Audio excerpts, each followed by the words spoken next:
Nada para ninguém. Vocês que vão me dar as respostas. A Jennifer já mandou independência ou morte. Beatriz está falando que é a independência do Brasil. A Rafaela falou que é a pátria. Olha que interessante. Resposta diferente. 7 de setembro na história do Brasil significa o quê, gente?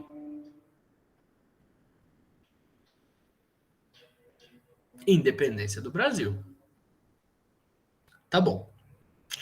Vamos tomar como independência do Brasil. Eu quero saber de vocês o que significa a palavra independência.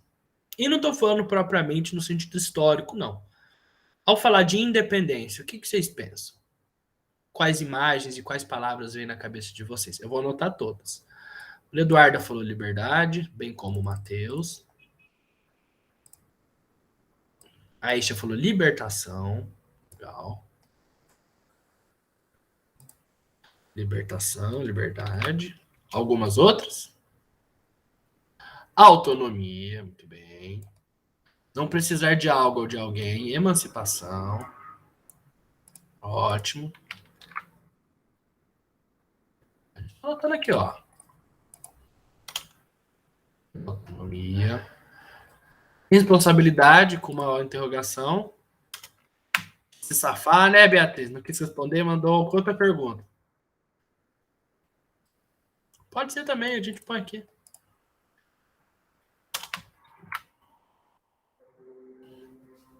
Mais alguma coisa, gente? Mais ou menos esse sentido, né? Quando eu falo que uma pessoa é independente, ela não depende de outra pessoa. A palavra, a estrutura da palavra, ela significa mesmo isso, né? In é um prefixo de negação, dependente a gente já sabe. Então, é uma pessoa que não é dependente de outra pessoa ou de algo, né? Como disse a Rafaela. E para ser dependente, para você ficar independente, você precisava antes ser dependente. E como que era essa dependência do Brasil? Vocês sabem? Podem me dizer? E não tem desculpa de falar que a gente não viu, porque a outra turma também não tinha visto.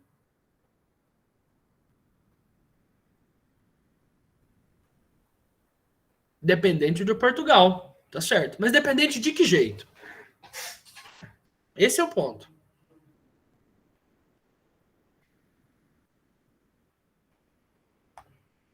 Economicamente, você falou. Politicamente, olha lá, vai desenvolvendo. Se quiser abrir o microfone para falar.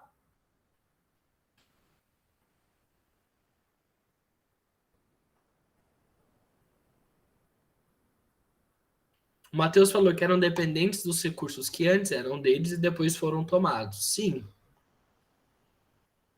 Mas tem uma palavrinha que resume tudo isso. Que era a relação de Portugal com o Brasil. Qual que era? Tinha escravidão no Brasil, mas não é essa relação entre estados. Colônia. O Brasil era colônia de Portugal. Como que se chama o processo em que a colônia adquire coisas do outro país, que é o coloniza? Vocês sabem?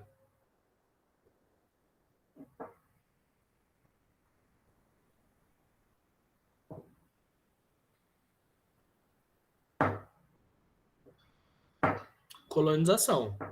Muito bem. Mas existe um processo, uma espécie de pacto, entre aspas, em que a colônia só pode comprar coisas e vender para o outro país.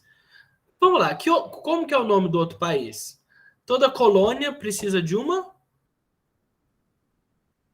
O que era Portugal nessa equação? Muito bem, Tainara. Metrópole. Muito bem, Manu. Era a metrópole. Então tinha a metrópole, que era Portugal, e tinha a colônia. Qual que era a relação que se dava entre colônia e metrópole?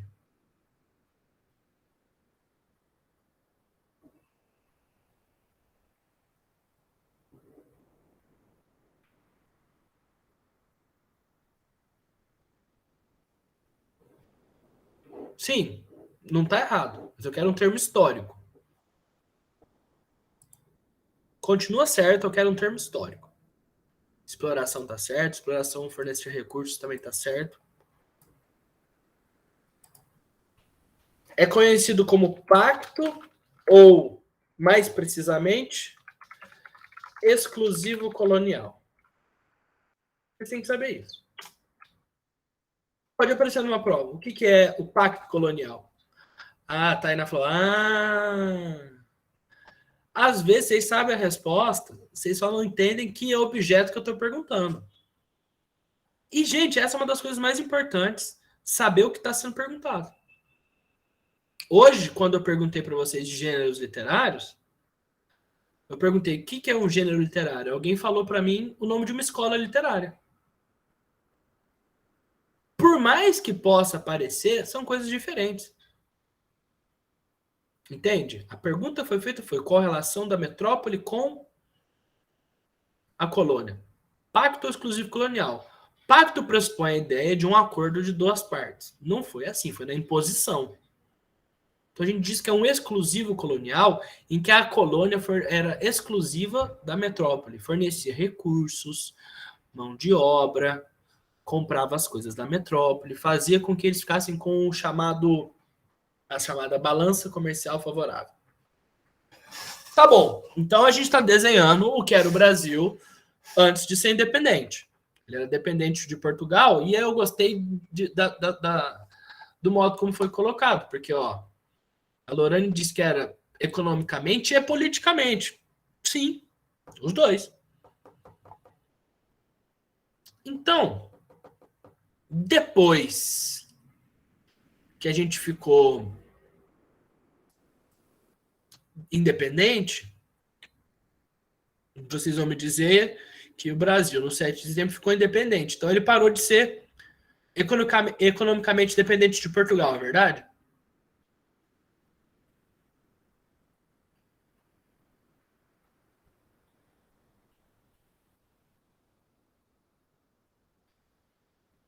Na teoria, sim, mas e o que aconteceu na realidade?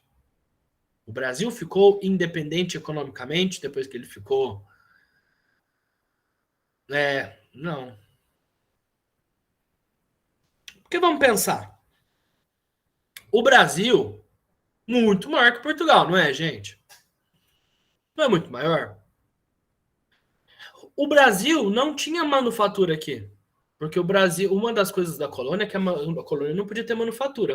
A colônia, no máximo, que fazia eram processos de plantação em larga escala de monocultura, chamado plantation.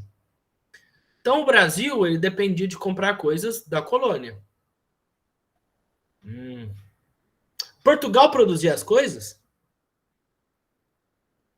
Esse é o ponto. Portugal produzia as coisas que o Brasil consumia?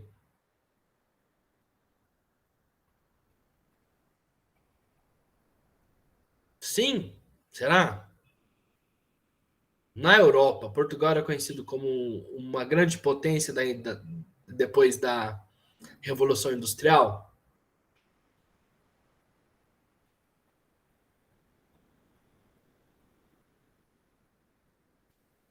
Uma pessoa já está falando não.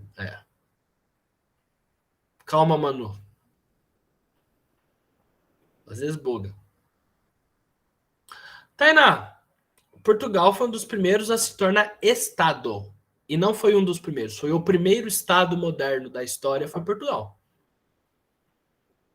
Reino de Portos Cales. Mas isso não significa esse tipo de independência que eu estou falando, não. Pós-Revolução Industrial, teve um país que produzia quase tudo que Portugal comprava. Tinha até um tratado. Um certo país vendia os panos para Portugal e Portugal vendia vinho para esse país.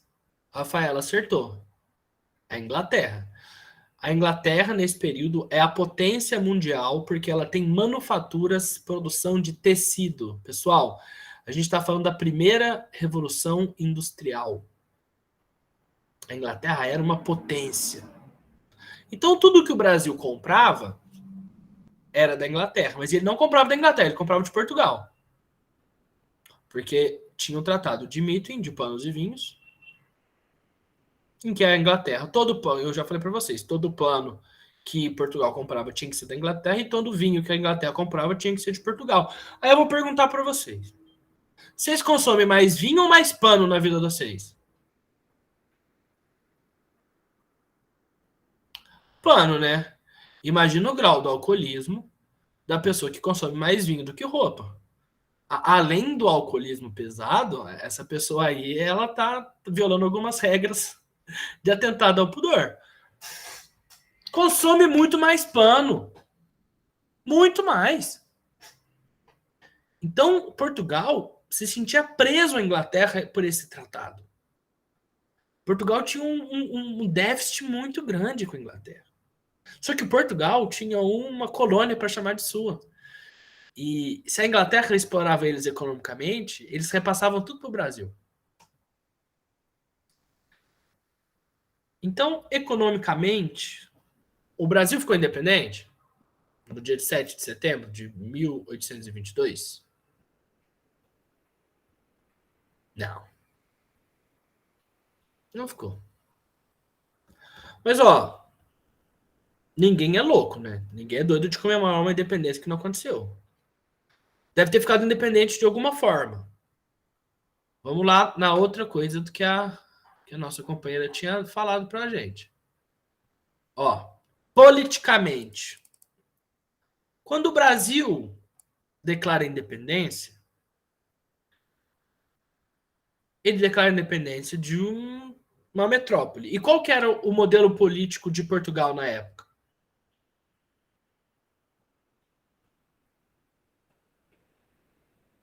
Muito bem, absolutista. E absolutismo, ele tinha o quê? Absolutista é um tipo de monarquia. Exatamente, era um tipo de monarquia. Então tinha uma monarquia. Quem que era o rei de Portugal nessa época? Vocês lembram? Eu até falei na outra turma. Na biografia do Napoleão Bonaparte está escrito assim: foi o único que me enganou. Esse homem português, que era o rei que veio para o Brasil e continuou sendo rei português. Qual o nome desse moço?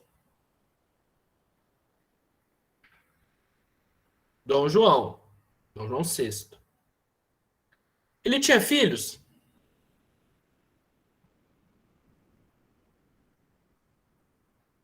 Quais eram os filhos dele? Um. Tem só um que vocês precisam saber. Dom Pedro. Ô, gente, inclusive tem um livro, eu não sei se eu tenho ele aqui, de um... ele é jornalista, mas ele escreve livros bem decentes. É Laurentino Gomes, que ele fala o tamanho da burrice que foi a viagem da família real para o Brasil, que eles colocaram todos os descendentes no mesmo navio. Tem base que era muito perigoso atravessar o Atlântico naquela época. E a possibilidade de um navio naufragar e cair toda a coroa portuguesa de uma vez. 1808, é. Muito burro. Meteram todo mundo no mesmo barco. Se desse uma merda, morria todos. Mas tá lá. Então, vocês me falaram que o rei de Portugal era Dom João VI e que ele tinha um filho chamado Dom Pedro I. Ele era um absolutista. Ele era uma monarquia. Quando o Brasil, em 1822, reclama a independência, o Brasil deixa de ser uma monarquia, então, tá certo?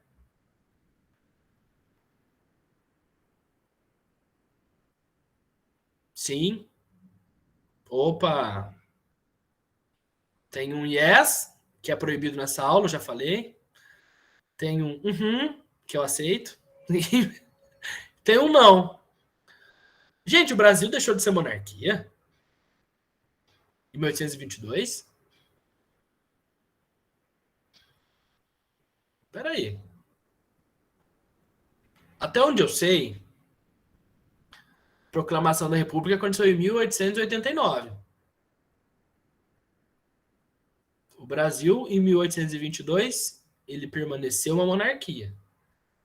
Mas, já que ele ficou independente de Portugal, que tinha um rei absolutista chamado Dom João VI, pelo menos os laços cortaram, né? Então o Brasil não tem nada mais a ver com essa família, tem? Tem? Uai, qual que era a relação? Virou império. Tá bom, o Brasil virou império. E quem que era o imperador?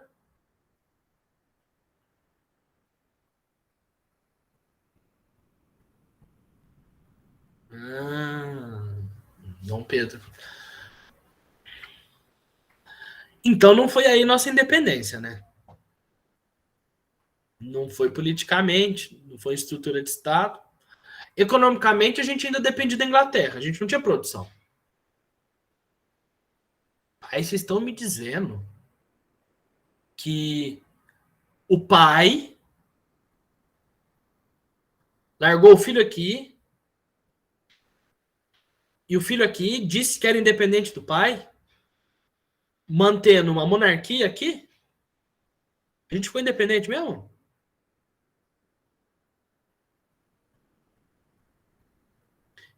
E se eu falar para vocês que o filho ainda prometeu pagar pro pai uma bica, não sei quantos milhões de libras esterlinas?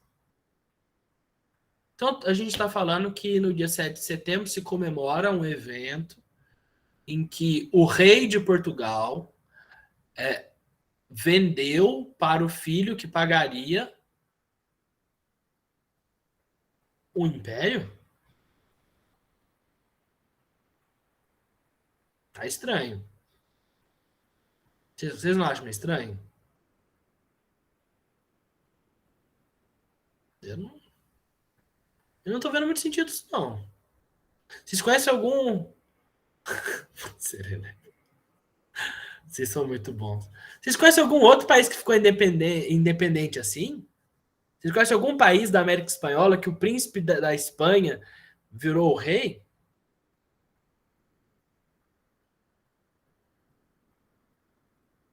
Não, eu também não conheço, não. O príncipe da França, vocês conhecem? Algum lugar no mundo?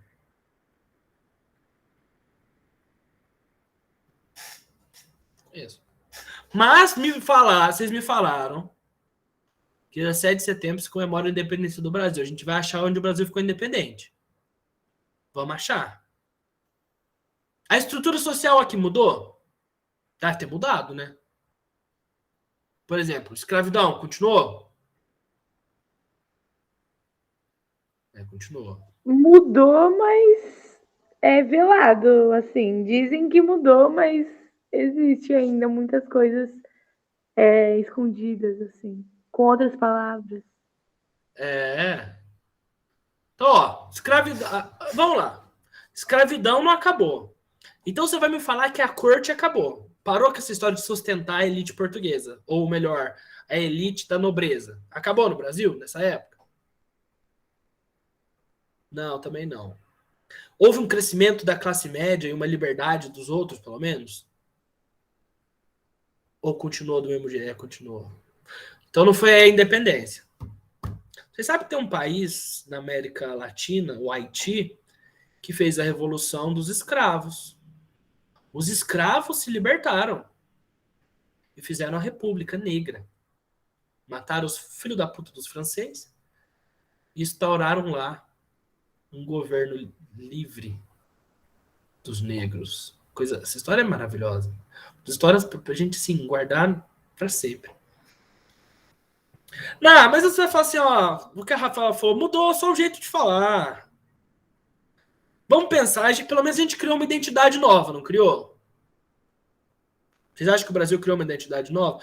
A primeira coisa que se vem à mente quando você pensa num país, assim, ó, país, ó, vem a bandeira. Olha lá, o Caio, ó, a bandeira. A bandeira mudou. Vocês sabem o que significa as cores da bandeira do Brasil? O verde e o amarelo?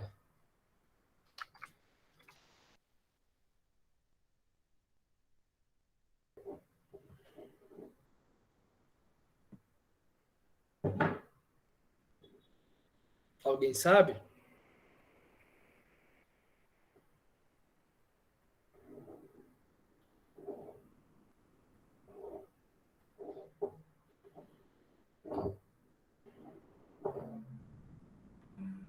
Eu repito. O que significam as cores da bandeira do Brasil? A França tem 3 cores na bandeira. Uma significa liberdade, uma significa igualdade e outra fraternidade. No Brasil, a Nicole acabou de dar a resposta que os professores dão no ensino fundamental, né? Que é aquele papo. O verde é a mata, o amarelo é ouro, e o azul são os nossos rios, o nosso céu estrelado. Isso é mentira. Até porque se fosse a mata, já podia queimar metade da bandeira, né? Que o Bolsonaro tocou fogo. Não é? Olha o que a Bianca falou, as cores da família da coroa portuguesa. Olha que interessante. Mas o verde significa alguma casa. Eu te falo que casa que significa. A casa de Bragança. E o amarelo significa, representa, na verdade, palavra mais precisa, a casa dos Habsburgo. Então, o Brasil criou uma identidade na sua independência, em que ele ficava com as cores da família que explorava aqui e continua explorando, e é de Portugal e da Alemanha? É isso que estamos falando? O que de brasileiro tem nisso?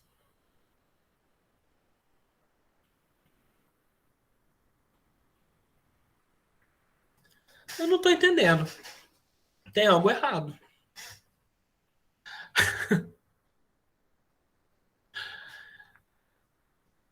Segundo Manu Tavares, que cocô, viu? Parece que o Brasil não está tão independente assim. Ué, Tainá, eu que estou te perguntando, cadê a independência?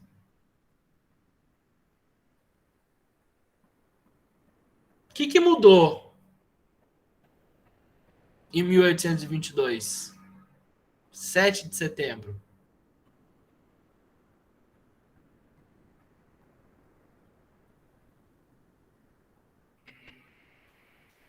Libertação, a gente ficou livre? A gente tem autonomia? Liberdade? País com escravo? O Caio agora definiu. O filho do dono assumiu a firma. Essa frase aqui é perfeita. Eu vou usar em todas as minhas aulas agora. O filho do dono assumiu a firma.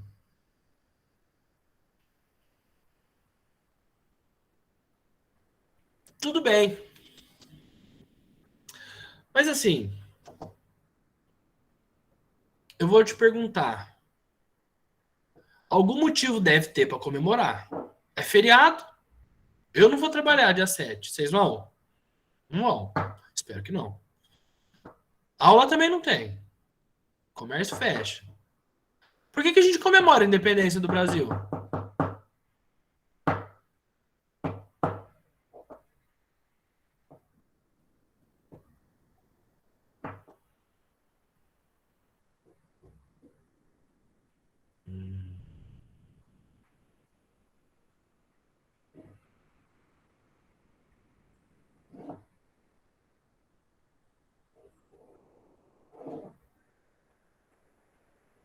Quero saber, pessoal. Vocês têm que participar. Vocês têm que me ajudar. Eu não sei. Eu preciso de resposta. Deve ter algum motivo. Ninguém é bobo. Se você apanha, você vai comemorar a surra que você tomou?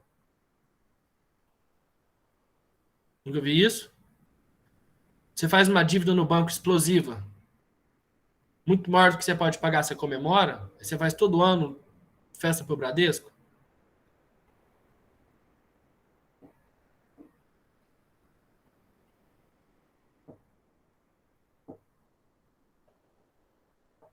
Tem alguma coisa aí que faz com que comemorem esse dia.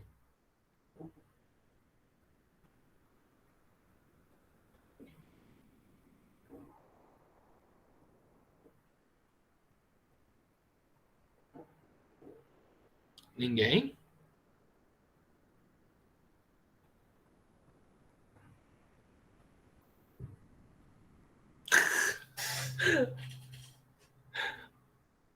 Fui tapeada. Vocês são muito engraçados, velho. O Caio não tem ideia. É difícil entender, né? Mas assim, o 7 de setembro, ele costuma ser utilizado para você louvar a nação, né? Vocês não acham? Independência do Brasil, fazer essa imagem de que o Brasil é livre, de que o Brasil é bom, o Brasil tem uma identidade. Acho que tem a ver com nacionalismo, vocês não acham? Certo patriotismo. O que vocês pensam sobre isso?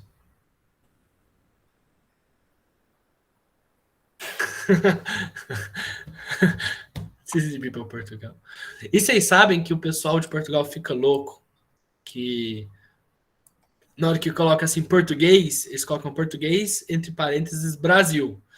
Ou se não, português com a bandeirinha do Brasil do lado. Porque o Brasil tem 210 milhões de habitantes e Portugal não tem nem 20. Quantos tem Portugal? Deve ter uns 16. Vamos ver. Nossa, tem 10 milhões. Portugal é menor que a cidade que a gente vive, gente.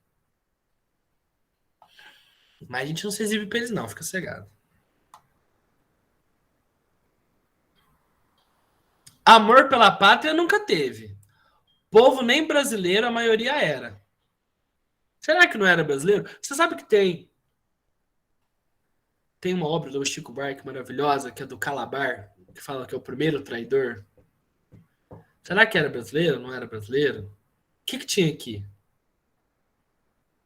O povo que tinha aqui. Só que eu não tô falando do povo daqui, naquela época. Tô falando de agora. Porque até onde eu sei, terça-feira eu não trabalho. Eu quero saber de vocês por que terça-feira eu não trabalho.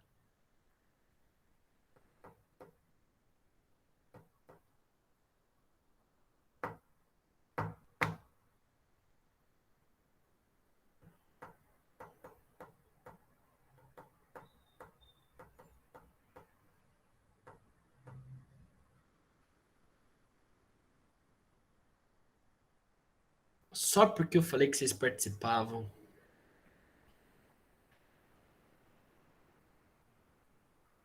O Matheus falou uma coisa interessante. Ó. Acho que é só para simbolizar o dia em que começamos a ser livres, mas a prática isso não aconteceu. Então a gente está tratando de um simbolismo, né? Um simbolismo de sermos livres, de sermos uma pátria. Falando em simbolismo, uai, Beatriz, eu não trabalho porque é feriado. Ué, disseram pra gente que alguém libertou, a gente acreditou. É. Ah, tá no meu coração, bonitinha. Olha, o pessoal já é cara de pau. Ô, pessoal, o Matheus falou de simbolismo. Vamos explorar isso, de simbolismo? Deixamos de ser colônia portuguesa, mas só mudou. Pro, pro. Uma vez eu vi que a gente comemora a declaração, sei lá, não tá na mesma. Para tentar incentivar a ideia nacionalista e, consequentemente, o ufanismo. Olha a resposta do Alisson. Para tentar incentivar um ideal nacionalista e, consequentemente, um ufanismo. Ô, gente, por que a gente tenta incentivar um ideal nacionalista? Vocês sabem? Ideal nacionalista. Vou copiar e colocar aqui. A troco de que se busca isso?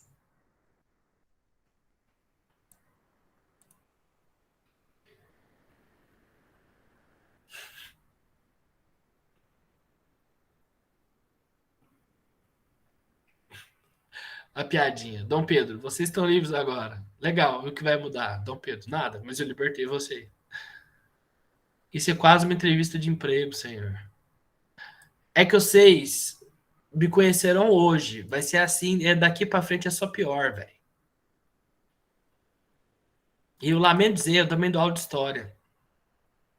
Então vai ser história, vai ser literatura e vai ser esse evento assim. Vocês estão fodidos. Não, não, não é intimidada, gente. Pode parar com isso aí. Eu tô querendo a resposta. Eu vou repetir, ó. A troco de que se busca isso aqui? Não, eu não vou contar nada.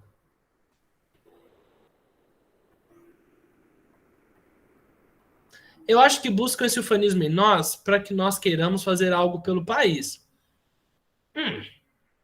Fazer algo pelo país? Difícil pensar, né? O Brasil é uma terra muito complicada para as pessoas. Por exemplo, vocês estão fazendo um cursinho popular. Provavelmente difícil fazer um cursinho privado. Se estão fazendo cursinho é porque a vaga na universidade ela é difícil de entrar. Eu acho que no Brasil, você se sustentar, conseguir estudar, ter um trabalho e pagar suas contas já é uma tarefa muito difícil. Fazer algo ainda pelo país? Será que é isso que eles querem?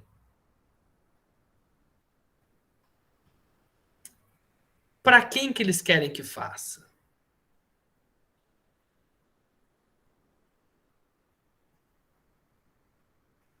Mas, ó, o fanismo é um sentimento praticamente cego de amor à pátria. Tem um livro, deixa eu ver se eu acho. Vocês vão ouvir falar na aula de literatura. Triste fim de Policarpo Quaresma. Esse homem, Major Quaresma, ele era muito nacionalista. Ele era muito nacionalista, ele era ufanista. E ele mandou uma carta para que a língua oficial do Brasil virasse o tupi. Taxaram ele de louco. Aí depois ele falou assim: o Brasil é o país com melhor terra do mundo, é muito fértil. Eu vou plantar e vou viver das minhas plantações. Aí teve um ataque das formigas saúva. Por fim, ele foi lutar a favor do Marechal Deodoro e foi preso e foi condenado à morte. Ou seja, a pátria o traiu 3 vezes. Gente, esse autor, Lima Barreto, eu queria que o nome do cursinho fosse Lima Barreto no começo. E aí eu falei, já tinha um outro cursinho, a gente escolheu o Els, que está super bem representado. Mas eu sou muito fã do Lima Barreto. Ele fala desse cara que fica cego pelo amor à pátria e ele só se lasca. Manu, libera essa fofoca, prof. Gente, o que tá acontecendo? Vocês ficaram loucos? Ó, orgulho exagerado do Brasil, isso é um patriotismo. A pergunta foi difícil, não foi? Não. O ideal de nacionalismo. Sabe quando a gente faz. O que, que a gente faz quando tem uma pergunta que a gente não sabe muito bem responder? A gente tenta buscar paralelos históricos para ver mais ou menos a interpretação. Lembra que eu falei para vocês? Lembra que eu peguei o Infância aqui, que eu falei hoje na aula de literatura? Você começa a ler, você tem dificuldade. Aí você pensa, Graciliano Ramos, modernismo. Lula ajuda a gente.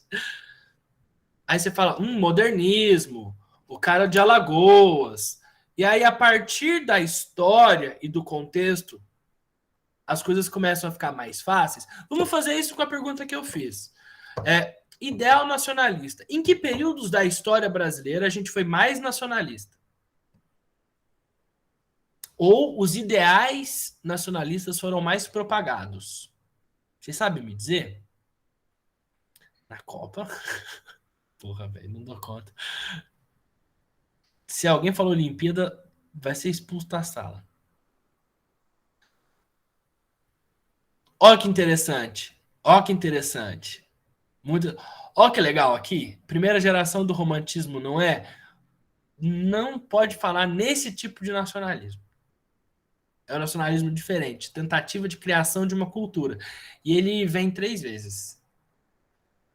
Vem na primeira geração, depois vem na primeira geração do romantismo, do modernismo também, e na contemporânea. Mas não é disso que eu estou falando. Era Vargas de ditadura. Sim, 2 ditaduras, né? Vargas, ele foi presidente durante um período muito curto democrático, pessoal. Ditadura. A ditadura militar era muito nacionalista, né? Tinha um lema que era Brasil, ame-o ou deixe-o. Tem um outro período histórico que também vale muito dessa figura, sabia? Do nacionalismo, do patriotismo. de dizer que são patriotas. Vocês sabem me dizer qual é? Não. Tá debaixo do nosso nariz.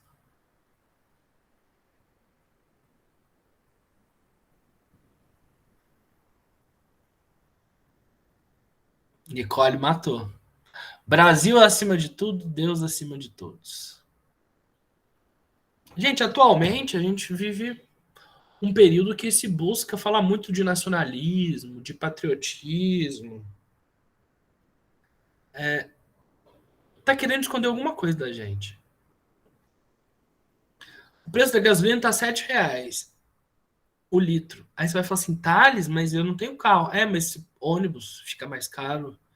Passagem de ônibus fica mais caro. Você não consegue viajar para ver os parentes. Tudo fica mais caro. Se a gasolina fica mais cara. Porque a nossa matriz de locomoção ela é toda a gasolina. Inflação de alimentos está altíssima. O preço do gás. Gente, esses dias eu vi um casal que se explodiu porque tentou cozinhar com álcool, porque não tinha dinheiro para pagar o gás. Comida tá cara, a gente já não come mais carne. E não é por opção política. Não é nem por opção de vida, porque não tem condição de comprar. E aí o presidente da República chama todos para ir desfilar no 7 de setembro em defesa da pátria. Na ditadura militar, tudo ia de mal a pior. Fazendo parênteses que teve um milagre econômico, não vou falsear a história, mas repressão, violência, falta de liberdade. E o pessoal dizia, Brasil, ame ou deixo. Brasil, pátria de chuteiras. Parece que esse nacionalismo, ele vem mais para cegar. Esse nacionalismo está muito relacionado a uma tentativa de impor um movimento histórico diferente. O partido mais famoso do mundo, da história da humanidade, começava assim, ó. Partido Nacional. Alguém consegue continuar?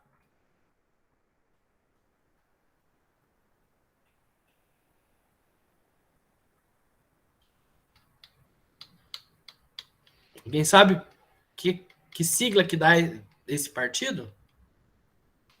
Nacional, nacionalista? Não. Partido Nacional Socialista dos Trabalhadores Alemães. A sigla fica nazi. O nazismo. E você sabe o que o nazismo fazia? Algo que sempre se fez na história quando querem propagandear e ter um controle ideológico. O romantismo fez isso. A primeira geração do romantismo, ela falava de um passado glorioso.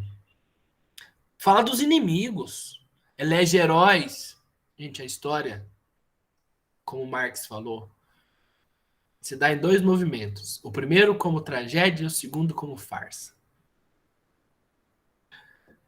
As coisas que os nazistas mais diziam é que tinha que acabar com os estrangeiros que ficavam atrapalhando aqui, que os comunistas eram um perigo para a Alemanha, que estavam querendo destruir a Alemanha. Eles falavam que a pátria tinha que ser forte, que tinha que armar a população, que eles tinham que ser independentes e que eles tinham que cuidar dessas coisas. Eles falavam que tinham que limpar a corrupção da Alemanha, que acabar com a corrupção. E eles falavam que eles tinham que voltar ao passado alemão. Sabe por que chama Terceiro Reich? Justamente porque falava dos Reichs anteriores, do Sacro Império Romano Germânico e do de Guilherme I. A volta a um passado glorioso, um passado que não existiu. Hoje em dia se fala do período da ditadura militar. E se fala muito. Como se tivesse sido um período bom.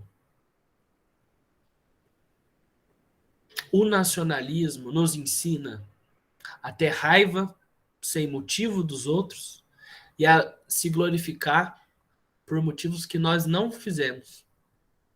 É como se a gente se glorificasse por algo que a gente não construiu e ficasse com ódio de alguém que a gente não tem nada contra. O que eles fizeram? O nacionalismo ele não é uma virtude. Qualquer semelhança com o Brasil é mera coincidência, exatamente. É para entender o período histórico que a gente está vivendo. Essa busca pelo nacionalismo, pelo patriotismo. Gente, é patriota alguém que quando encontra um ex-vice-presidente americano que diz que está preocupado com a Amazônia, fala que quer explorar, deixar os Estados Unidos explorá-la? É patriota bater continência para a bandeira americana? É patriota ter o pensador que mora nos Estados Unidos e fala que tudo no Brasil é ruim, tudo no Brasil é ruim? É patriota você querer que as empresas daqui sejam controladas pelas de fora? É patriota você vender tudo que tem aqui? É patriota você não cuidar das nossas matas, do nosso povo? É patriota você negar a escravidão? É patriota negar a diferença que homens e mulheres têm na sociedade, do machismo? Que tipo de pátria que é essa? Que tipo de pátria é essa que prega violência, que pega autoritarismo? Que tipo de pátria é essa? O importante é o discurso. A gente está num momento histórico muito perigoso. Em que esse militarismo... O militarismo ele é muito, muito utilizado do nacionalismo. E vocês sabem que os militares já foram de esquerda no Brasil? A gente teve um movimento tenentista no Brasil que era super de esquerda. Quando teve a Guerra do Paraguai, os militares lutaram junto com os escravos. E eles queriam a libertação dos escravos. E eles queriam melhores condições. A gente teve o Cândido, da revolta da Chibata. Nós tivemos vários militares importantes, Luiz Carlos Prestes, desculpa, que tinham uma ideia de nação, mas que tinham uma ideia de libertação. Tudo isso foi muito perigoso. E eles fizeram com que os militares simplesmente obedecessem. E eu vou botar agora para vocês uma música que tem na letra o seguinte: nos quartéis eles ensinam a terrível missão de viver pela pátria, de morrer pela pátria e viver sem razão. Acho que aqui o tempo tá mais de boa. Na outra eu tive que pôr correndo.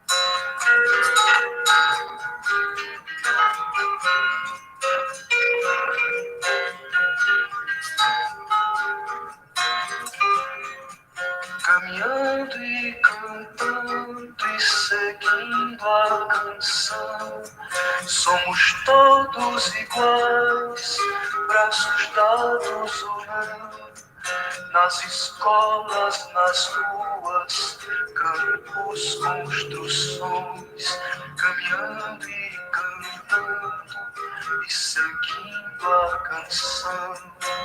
Vem, vamos embora, que esperar não é saber. Quem sabe faz a hora, não espera acontecer. Vem, vamos embora, que esperar não é saber. Quem sabe faz a hora, não espera acontecer.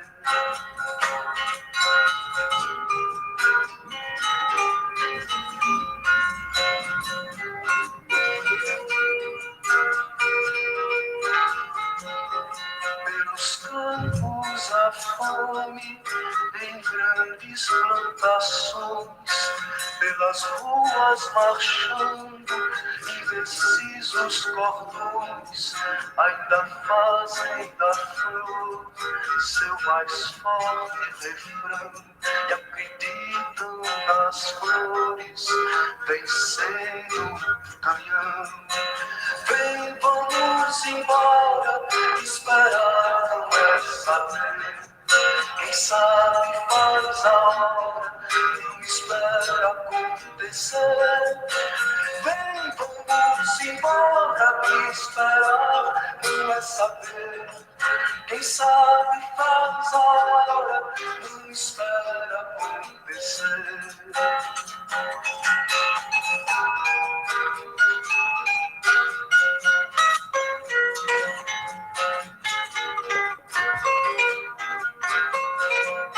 Há soldados armados. Agora, gente. Armados ou não, quase todos perdidos, de armas na mão.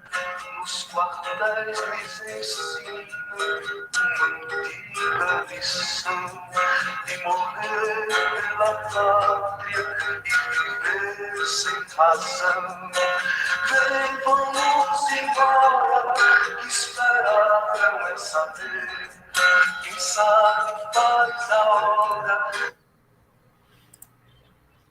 Esse homem apanhou tanto na ditadura que hoje ele tem dificuldade de formar uma frase completa. Esse cara foi tão violentado. Inclusive, eu até falei, a Luna tá coitada, ouvindo a mesma coisa que eu falei, tô repetindo igualzinho.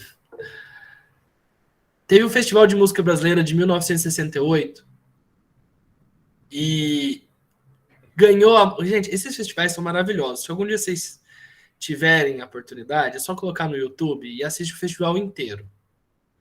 Eram coisas, assim, primorosas. Nunca mais vai se produzir música no mundo como se produziu na viradinha da década de 60 para de 70. Foi um período muito fértil. E nesse Festival de Música Brasileira, quem ganhou foi a música Sabiá, do Chico Buarque e do Tom Jobim.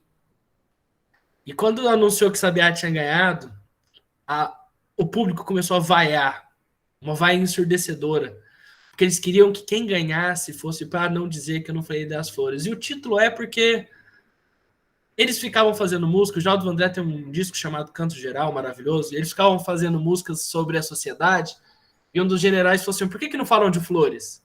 Aí ele fez a música, para não dizer que eu não falei das flores. E ele fala da rosa, da flor, vencendo o canhão. E ele pedia, falou assim, por favor, não vai em Chico Buarque de Holanda, por favor, não vai em Sabiá, mas o público queria uma música que fosse libertadora, naquele momento tão repressivo que a gente viveu na nossa sociedade, e que jamais deve ser esquecido, jamais deve ser glorificado. Nós estamos num período em que pode parecer bonito ser nacionalista, mas eu troco de quê? Nós somos nacionalistas? Nós somos independentes? Nós temos liberdade? Que tipo de monstro que a gente está criando?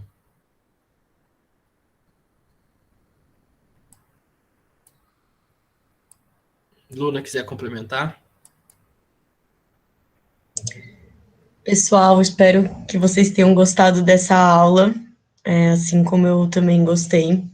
Acho que essa atividade tinha esse objetivo mesmo, da gente questionar que se há independência, né, o que há para ser comemorado, e acho que tem pouca coisa para ser comemorada, mas dizer que a gente vai estar nas ruas, né, no 7 de setembro, não no ato dos bolsonaristas, né, que tem feito essa defesa enfática de um nacionalismo para esconder, né, o projeto que eles estão colocando aí. Mas a gente vai estar no dia 7 junto aos movimentos sociais que têm feito mobilizações no chamado grito dos excluídos, né, para contrapor justamente o grito, né, de independência que foi dado. E o grito dos excluídos tem muito a ver com essa busca de um Brasil diferente, porque só pode existir um Brasil diferente se o povo estiver construindo essa história, né? E quem são esses excluídos, né? Marginalizados, pessoas que estão passando fome, que estão vivendo esse Brasil mais profundo. São essas pessoas que vão construir um Brasil diferente. Então, somos nós que vamos ocupar as ruas para dizer que basta, né? Tanto esse governo quanto tudo que está acontecendo. E o grito, né, dos excluídos, ele não é um dia que a gente comemora, que vai às ruas, que vai denunciar esse governo.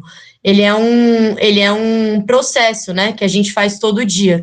Então, a gente aqui, enquanto cursinho popular, quer justamente fazer esse processo de reflexão crítica, né? A gente só vai poder mudar as coisas se a gente conhecer a nossa própria história, né? E a história que normalmente não é contada para nós. Esse ano, o Grito dos Excluídos vai ser no Vale do Angabaú, a partir das 13 horas. A gente vai chamar todos vocês aqui. Mas eu espero que essa aula ela não termine aqui, né, gente? Que ela continue aí nessa reflexão contínua de cada um de vocês, para cada coisa, cada questão, cada fato que é colocado para nós, né? Acho que é esse o grande objetivo da educação popular, da gente se entender como sujeitos políticos, né? Porque vários processos no país, e principalmente o processo da independência, não teve povo, né? E por isso que não tem mudança. Então é isso, gente. A gente vai estar no dia 7, né? No Vale do Angabaú. Vamos lá, Rafa, vamos todo mundo, com muita segurança, com muita atenção e com muita certeza do que a gente está fazendo, né? E lembrar que não acaba, não é um dia só, né? Que a nossa luta é todo dia. Tá certo, gente? Então é isso. Bom resto aí de fim de semana para vocês, de sábado. Estudem o quanto puderem, descansem também, que é importante. E espero que vocês tenham gostado da atividade. É isso. Valeu, viu, pessoal?